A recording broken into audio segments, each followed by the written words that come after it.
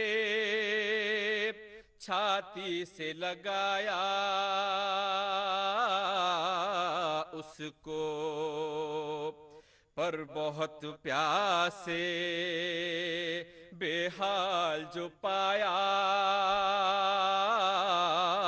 اس کو، جلد لے جا کے لعینوں کو دکھایا اس کو، کہا تم لوگوں سے پانی کی طلب بے جا ہے، ماں نے اس بچے کو دریا پہ مجھے بھیجا ہے۔ شہ بے کس نے لعینوں سے جو کیے تقریر، ہوئے سر کو نوڑا لیا اور رونے لگے کہ اتنے شریر، ہاتھ میں لے کے کمان کہنے لگا ایک بے پیر، مارتا ہوں پسر فاطمہ کے لال کو تیر، اس کی گردن سے جو پیکان گزر جائے گا، ساتھ فرزند کے شبیر بھی مر جائے گا۔ ہائے شہ کے ہاتھوں پہ تڑپنے لگا وہ طفل صغیر، دم گلے میں جو رکا ہو گئی حالت تغیر، ذوف سے کانپتے تھے دست جناب شبیر، نہ سنبھل سکتا تھا بچہ نہ نکل سکتا تھا، نہ سنبھل سکتا تھا بچہ نہ نکل سکتا تھا، دم جو تھا بند نہ زندہ رہے دم بھر اصغر، مر گئے باپ کی گودی میں تڑپ کر اصغر، غش ہوئے پیاسے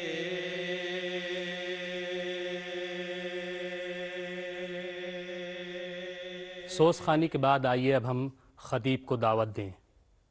خطیب وہ جو ذہنوں کو جھنجھوڑے اور سوئے ہوئے کو بیدار کر دے، ادیب وہ جو اپنی بات کچھ اس انداز سے کہے کہ ذہن سے ہوتے ہوئے دل میں اتر جائے، اور عالم وہ جو حق کو حق کہے اور باطل کو باطل ثابت کرے، اور کہے کہ دور حاضر کے مسلمانوں بنام اسلام جی نہیں سکتے تو مر جاؤ تماشا نہ کرو، لکھ گئے خون سے مقتل میں 72 پیاسے، قتل ہو جاؤ مگر دین کا سودا نہ کرو۔ آئیے حضرات، میں ایک بہت ہی عالمی شہرت یافتہ شخصیت کو دعوت دے رہا ہوں، حجت الاسلام مولانا سید کلب جواد نقوی صاحب کو، کہ وہ ممبر پہ تشریف لائیں اور آج کی مجلس کو خطاب کریں۔ اعوذ باللہ من الشیطان اللعین الرجیم، بسم اللہ الرحمن الرحیم، الحمدللہ رب العالمین، والصلاة والسلام علی سید الانبیاء والمرسلین، سیدنا و نبینا و شفیع المذنبین ابی القاسم محمد اہل بیتہ الطیبین الطاہرین المعصومین، اما بعد فقد قال اللہ سبحانہ تبارک و تعالی فی کتابہ المبین وہو اصدق القائلین، بسم اللہ الرحمن الرحیم، لا اکراہ فی الدین قد تبین الرشد من الغی، صدق اللہ العلی العظیم۔ آج اس کی چھٹی مجلس ہے، اور اس سلسلے میں عرض کرنا یہ ہے کہ سب سے زیادہ جو الزام اسلام کے اوپر لگایا جاتا ہے اور آج بھی مسلسل اسلام کے اوپر یہ الزام لگایا جا رہا ہے کہ اسلام تلوار کے زور سے پھیلا ہے اور اسلام میں جبر اور زبردستی ہے، اسلام میں قتل اور غارت گری ہے۔ لیکن قرآن کی ایک بنیادی آیت میں نے آپ کے سامنے پیش کی ہے اور سرنامہ کلام سے قرار دیا ہے کہ جس میں صاف طریقے سے اعلان ہو رہا ہے کہ لا اکراہ فی الدین، دین میں جبر نہیں ہے، دین میں زبردستی نہیں ہے، دین میں اکراہ نہیں ہے۔ یہ جو الزام لگایا جاتا ہے، قرآن مجید کی آیت کریمہ اس کو ریفیوٹ کر رہی ہے، اس کو جو ہے وہ کنڈیم کر رہی ہے کہ نہیں، یہ الزام غلط ہے، ہمارے یہاں جبر نہیں، ہمارے یہاں زبردستی نہیں ہے۔ اور آپ یاد رکھیں کہ دین میں جبر ہو ہی نہیں سکتا۔ یہ تصور ہی غلط ہے کہ کسی کو جبریہ طور کے اوپر کسی دین میں لایا جا سکتا ہے، کیونکہ دین میں ہر کام کی بنیاد جو ہوتی ہے وہ نیت کے اوپر اور قصد کے اوپر ہوتی ہے۔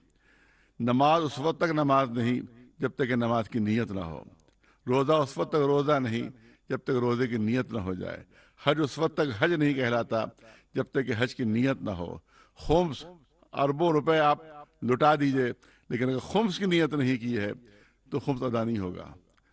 خمس کے لیے نیت ضروری ہے، زکوٰۃ کے لیے نیت ضروری ہے۔ تمام جتنے بھی احکام اور واجبات اسلام کے ہیں ان سب میں نیت ضروری ہے، ارادہ ضروری ہے، قصد ضروری ہے۔ اور جو نیت ہوتی ہے وہ دل کے اندر ہوتی ہے، نیت کو کوئی دیکھ نہیں سکتا، انسان کے کسی ارادے کو کوئی دیکھ نہیں سکتا۔ عمل کو دیکھ سکتا ہے، ایکشن کو دیکھ سکتا ہے، لیکن دل کی نیت کو نہیں دیکھ سکتا ہے۔ اور ہر عمل، ہر کام کی بنیاد، ہر ایکشن کی بنیاد جو ہے وہ اسلام میں نیت ہے۔ اگر نیت نہیں تو کچھ بھی نہیں۔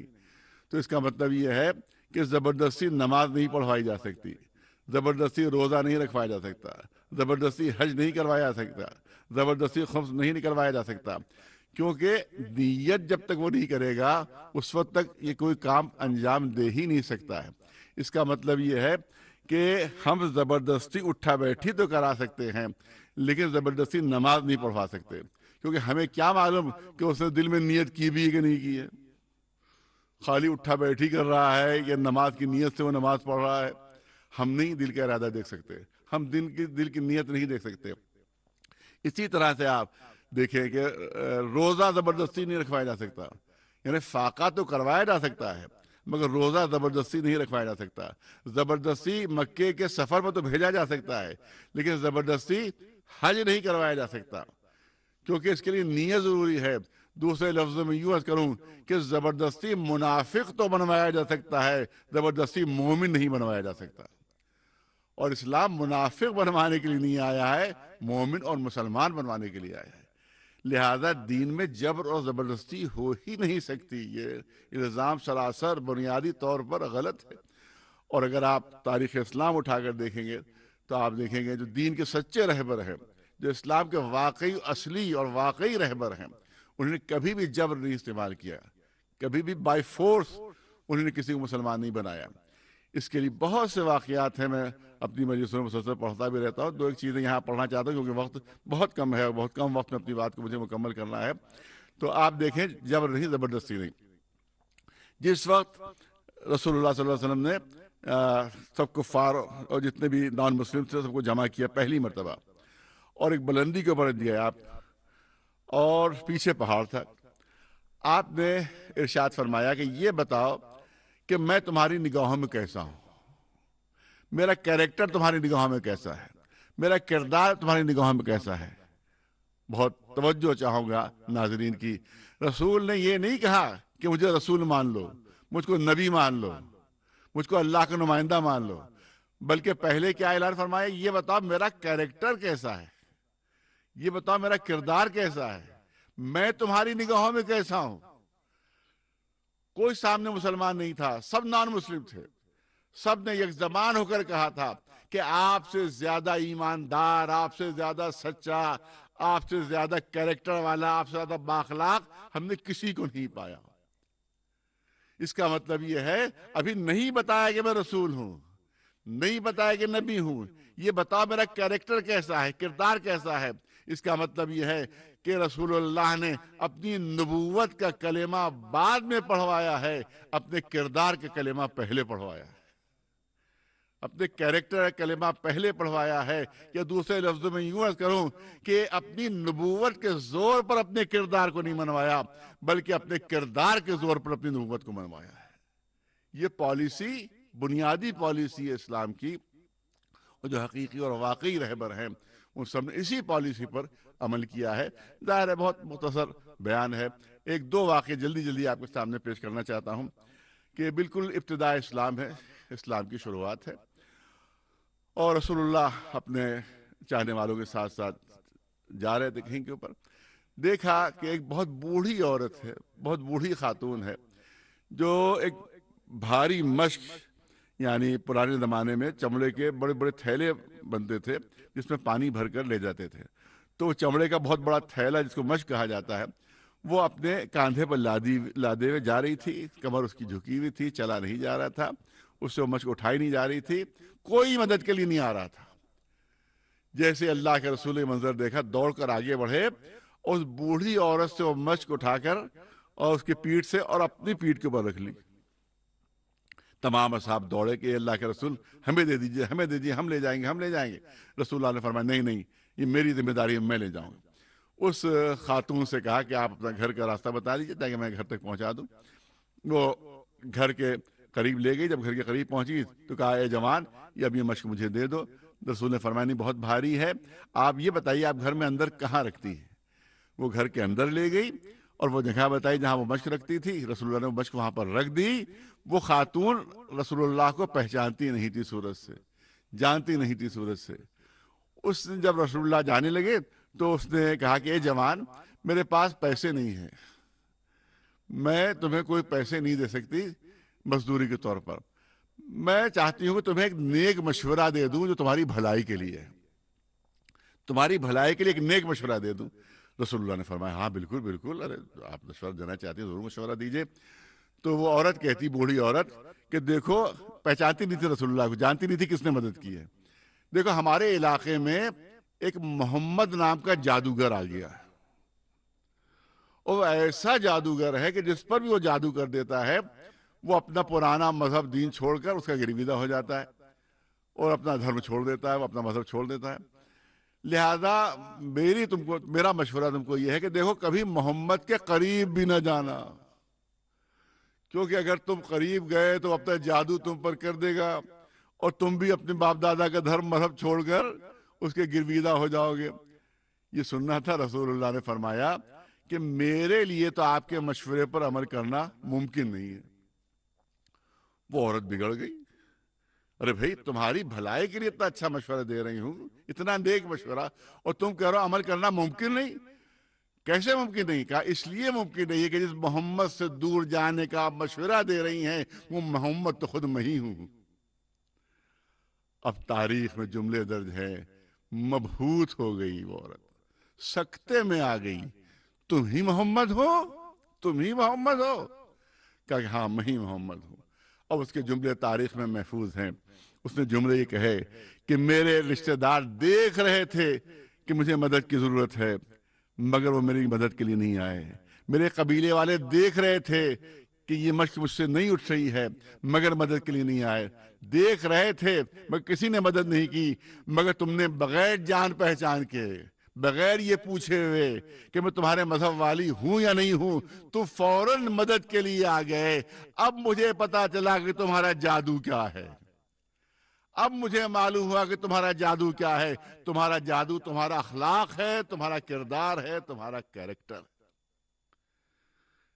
مسلمان ہو گئی وہ، نہ زبردستی، نہ جبر، نہ تلوار، نہ تیر، نہ نیزہ، نہ فوج، کچھ بھی نہیں، صرف کیریکٹر کے ذریعے سے مسلمان ہے۔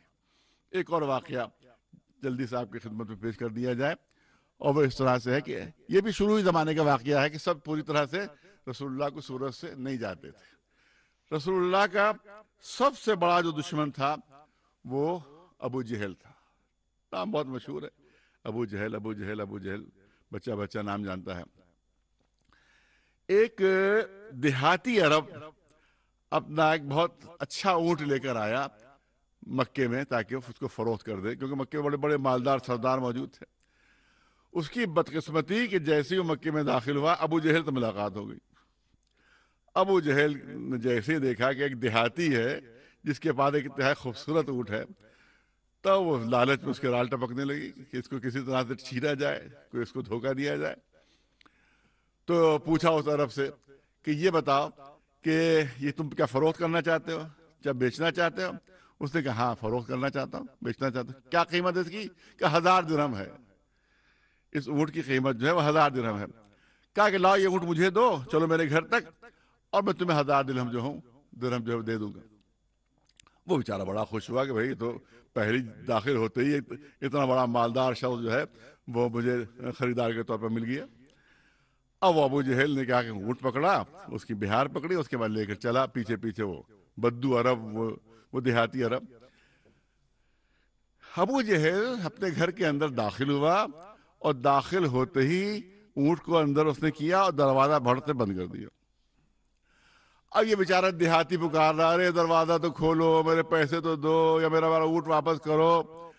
وہ اندر سے وہ بولا، ارے کیسے پیسے، کیسا اونٹ، بھاگ جاؤ ورنہ مار دیے جاؤ گے، نہیں جانتے مجھے کہ میں کون ہوں، بھاگ جاؤ ورنہ تم اپنی جان سے ہاتھ دھو گے۔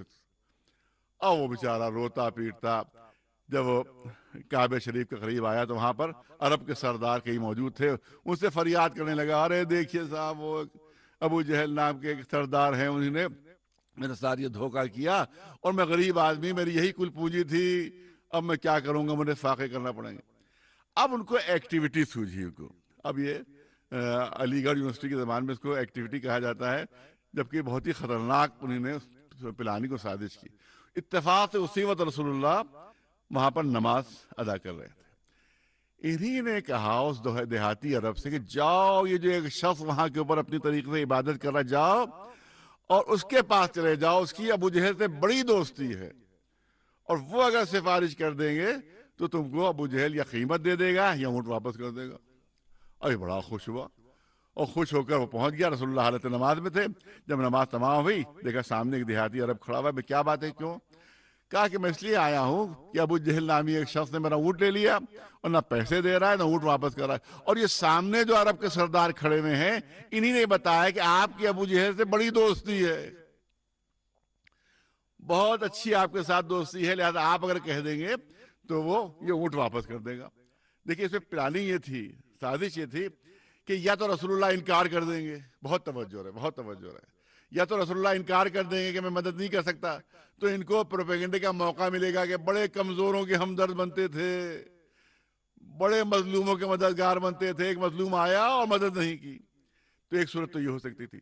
دوسری صورت یہ ہو سکتی تھی کہ رسول اللہ مدد کرنے کے لیے جائیں تو بدتمیزی کرے گا، وہ بد تہذیبی کرے گا، گستاخی کرے گا، تو ہمیں ہنسنے کا موقع ملے گا، مذاق اڑانے کا موقع ملے گا کہ صاحب دیکھیے بڑی مدد کے لیے گئے تھے، دیکھیے کیا حشر ہو گیا۔ یہ پلاننگ کے تحت انہوں نے بھیجا تھا اس بدو دیہاتی عرب کو۔ جیسے رسول اللہ نے اس کی بات سنی، فرمایا تعلقات اس سے ہوں چاہے نہ ہو، دوستی اس سے ہو چاہے نہ ہو، میں تیری مدد کے لیے چلتا ہوں۔ اب رسول اللہ اس دیہاتی عرب کو لے کر چلے ابو جہل کے گھر کی طرف۔ یہاں سرداروں نے ایک مخبر کو ساتھ کر دیا، ایک شخص کو، کہ جاؤ پیچھے پیچھے اور یہ دیکھو کہ حشر کیا ہوتا ہے، کیسی بدتمیزی کرتا ہے وہ، کیسی گستاخی کرتا ہے، کیسی وہ حرکتیں کرتا ہے، یہ آ کے پوری خبر ہمیں دو۔ اب جب رسول اللہ وہاں پہنچے، دروازہ کھٹکھٹایا، اندر سے اس نے پوچھا کون؟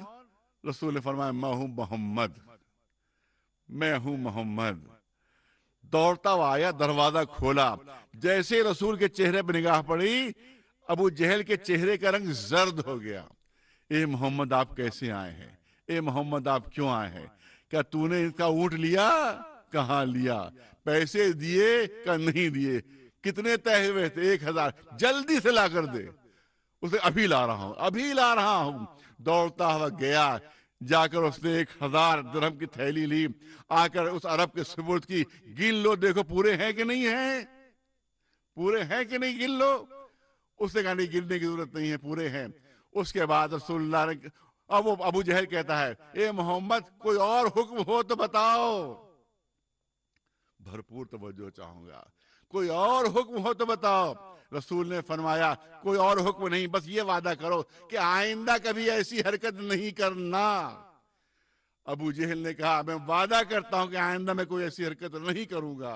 وہ جو مخبر بھیجا تھا ان عرب کے سرداروں نے وہ حیرت سے پورا منظر دیکھ رہا تھا کہ سوچا کیا تھا ہوا کچھ کیا. اب جب یہ واپس پہنچا مخبر کہا بھائی کیا حالت کی, اس نے کون سی گستاخی کی, کہا کچھ بھی نہیں. ارے وہ تو جو محمد کہتے جاتے تھے ابو جہل کرتا جاتا تھا. اب ابو جہل بھی لڑکتا بڑکتا وہاں پہنچا. ارے تم نے تو ہماری ناک کٹوا دی, بے عزتی کروا دی, پوری پلانی ختم کروا دی. اس نے کہا ہمیں خود سمجھ میں نہیں آ رہا تھا کہ مجھے ہو کیا گیا تھا. ارے جو محمد کہتے جاتے تھے وہ میں کرتا جاتا تھا. اب جملوں پر غور کیجئے جو میں عرض کرنا چاہتا ہوں. جو میں نے کہا, جو کہا جاتا ہے اسلام زبردستی پھیلا, اسلام زور سے پھیلا, اسلام تلوار سے پھیلا. مجھے اتنا بتا دیجئے کہ اس طرح سے روحانی طاقت کے ٹرانس میں ابو جہل آ گیا تھا کہ اگر رسول کہتے کہ کلمہ پڑھ لو تو فوراً وہ کلمہ پڑھ لیتا. لیکن رسول نے دنیا پر ثابت کیا کہ مظلوموں کی مدد تو روحانی طاقت سے ہو سکتی ہے مگر کلمہ زبردستی نہیں پڑھوایا جا سکتا. کلمہ اگر پڑھو تو اپنے اختیار سے پڑھو, کلمہ اگر پڑھو تو اپنی مرضی سے پڑھو. یہ ہے کردار, یہ ہے کردار رسالت. اور یہ کردار رسالت ہم کو دیکھنا ہے تو میں ایک میدان میں اور جانا پڑے گا, اور وہ میدان کربلا کا میدان ہے کہ جہاں ایک نوجوان ہے کہ جس کا سن کل 18 برس کا ہے, اور اس کو زبان امامت سند دے رہی ہے کہ پالنے والے تیری بارگاہ میں وہ ہدیہ پیش کر رہا ہوں جو صورت میں, سیرت میں, رفتار میں, گفتار میں تیرے رسول کی ہو بہو شبیہ ہے. یہ کون؟ یہ ہے علی اکبر, یہ حسین کے بیٹے علی اکبر کہ جو پوری طرح سے رسول اللہ کی شبیہ تھے. صرف رفتار میں نہیں, صرف گفتار میں نہیں, صرف صورت میں نہیں. رسول جو سند دے رہے ہیں نواسہ رسول کہ سیرت میں ہو بہو شبیہ ہیں. سیرت میں علی اکبر ہو بہو رسول اللہ کی شبیہ تھے. تصور کیجئے کہ جب یہ نوجوان گیا ہوگا شہادت کے لیے تو حسین کے دل کا کیا ہوا ہوگا. عالم یہ تھا کہ حسین پیچھے پیچھے دوڑ رہے تھے, علی اکبر کے پیچھے پیچھے دوڑ رہے تھے. تو تصور کیجئے جب رخصت کے وقت یہ عالم تھا, جب تو کانوں میں آواز آئی ہوگی کہ بابا علی اکبر کا سلام آخر قبول کیجئے, اس وقت حسین کے دل کا کیا عالم ہوا ہوگا. بس 2-3 جملوں کی زحمت ہے. تاریخ کربلا گواہ ہے کہ علی اکبر تک پہنچتے پہنچتے حسین 70 مرتبہ زمین پر گرے اور اٹھے. لیکن جب علی اکبر کے قریب پہنچے ہیں تو دیکھنے والوں نے منظر دیکھا کہ اب تو حسین گرے ہیں تو حسین سے اٹھا نہیں گیا. جس طرح سے ایک بچہ گھٹنیوں کے بھل چلتا ہے اسی طرح سے حسین گھٹنیوں کے بھل چلتے ہوئے اپنے نوجوان فرزند کے سرہانے پہنچے. دیکھا نوجوان فرزند ایڑیاں رگڑ رہا ہے, ایڑیاں رگڑ رہا ہے. کیا تکلیف ہے بیٹا تمہیں, کیا اذیت ہے؟ بابا کوئی اذیت نہیں. اگر اذیت نہیں تو اتنا تڑپ کیوں رہے ہو؟ بابا اب آپ کا سراحت سنیے کہ جب قاتل نے سینے پر برچھی ماری تو سینے کو توڑ کر اندر اتر گئی اور برچھی کی نی ٹوٹ کر رہ گئی ہے. اے بابا اگر یہ برچھی کی نی آپ نکال سکتے ہو تو نکال دیجئے. عزاداروں, حسین نے اپنے بوڑھے ہاتھوں سے جوان علی اکبر کے سینے سے ٹوٹی ہوئی برچھی کی انی نکالی. عزاداروں غضب ہو گیا. ارے ادھر برچھی کی انی نکلی, ادھر علی اکبر کا کلیجہ بھی باہر آ گیا. حسین نے دوہا پڑھا علی الدنیا بعد کلفا, اے بیٹا علی اکبر تمہارے بعد زندگانی دنیا پر خاک. بسم اللہ الرحمن الرحیم. السلام علیک یا ابا عبداللہ, السلام علیک یا ابن رسول اللہ, السلام علیک یا ابن امیر المؤمنین وابن سید الوسیین, السلام علیک یا ابن فاطمة الزہراء سیدۃ نساء العالمین.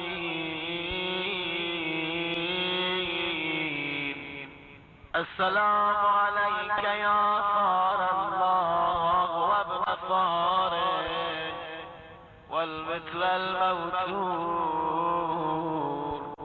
السلام عليك وعلى الأرواح التي حلت